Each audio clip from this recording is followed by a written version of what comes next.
En la liturgia de este día, escuchamos en la primera lectura la promulgación de los 10 mandamientos en el monte Sinaí.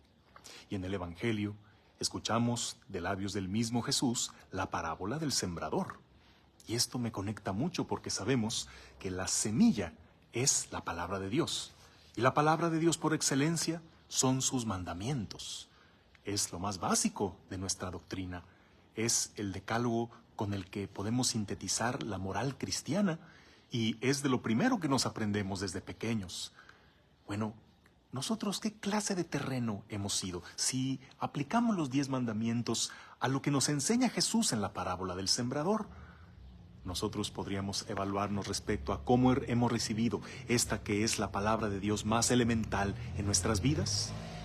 Puede que seamos como el primer tipo de terreno, ese que cae al borde del camino y que los pájaros se lo comen. Porque, pues los mandamientos fue solo una fórmula que memorizar, algo que mal nos aprendimos solo para pasar un examen y hacer la primera comunión, algo que nos sirvió como examen de conciencia alguna vez, pero por no repasarlo y sobre todo por no haberlo grabado en el corazón, es algo que se lo comieron los pájaros, algo que estuvo destinado desde el principio a confinarse en el olvido. Y tristemente, parece que así pasa con la mayoría de aquellos que se aprenden los mandamientos en la doctrina, pero que no llegan a trascender en sus vidas. O seremos el segundo tipo de terreno, como la semilla que cae entre las piedras.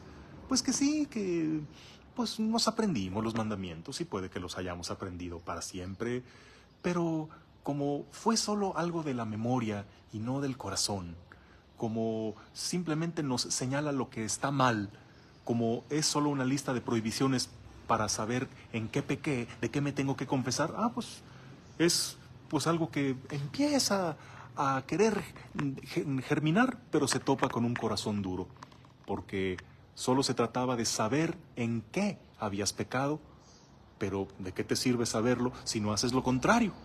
Y sí, para la mayoría de católicos también los mandamientos solo les sirven para saber en qué han fallado, de qué han caído, pero no para entender que lo que hemos de hacer es todo lo contrario, solamente para enterarnos de lo que ya hicimos mal.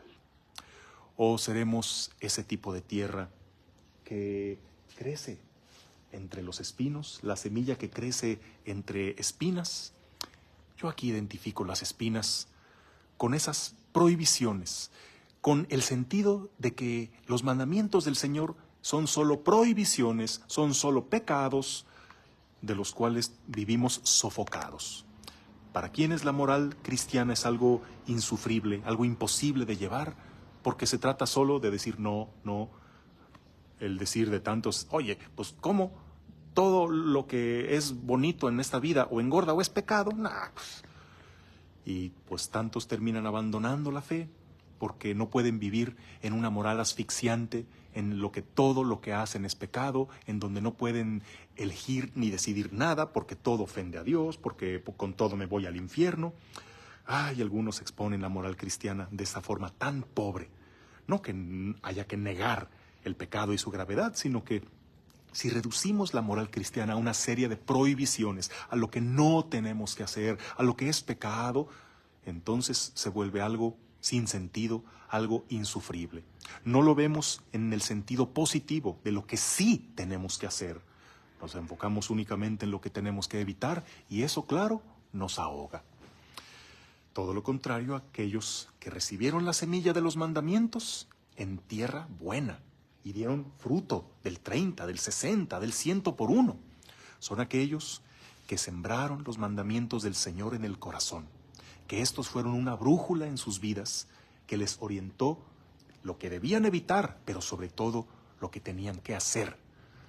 Por eso buscaban amar a Dios sobre todas las cosas, por eso buscaban respetar su santo nombre, por eso demostraron su amor a Dios amando al prójimo, en primer lugar con tus padres, aprendiendo que no se trata solamente de no matar, sino de ayudar a dar vida, ayudar a hacer digna la vida de los demás, que no se trataba de una represión en todo lo referente a la sexualidad, se trataba de un amor pleno, un amor responsable, un amor fecundo, que no se trataba únicamente de no robar o de no mentir, sino de vivir en la verdad, amar la verdad, difundir la verdad, que se trataba no solo de no despojar al prójimo, sino de vivir las obras de misericordia. Aquel que entendió los mandamientos en sentido positivo y aquel que sabe que los mandamientos del Señor son apenas lo mínimo para ser una persona decente y que de ahí se pasó a vivir el Evangelio, a vivir el más grande de los mandamientos de Cristo, que es aprendan de mí. Entonces ese es el que entendió el mensaje y ese es el que dio verdaderos frutos de santidad. Bueno, ¿y tú? ¿Qué clase de terreno has sido para los mandamientos? Que esa semilla, sembrada en tu corazón desde muy pequeño, que pase de la memoria al corazón y del corazón a la acción. Que tengas un bendecido día en el nombre del Padre y del Hijo y del Espíritu Santo. Amén.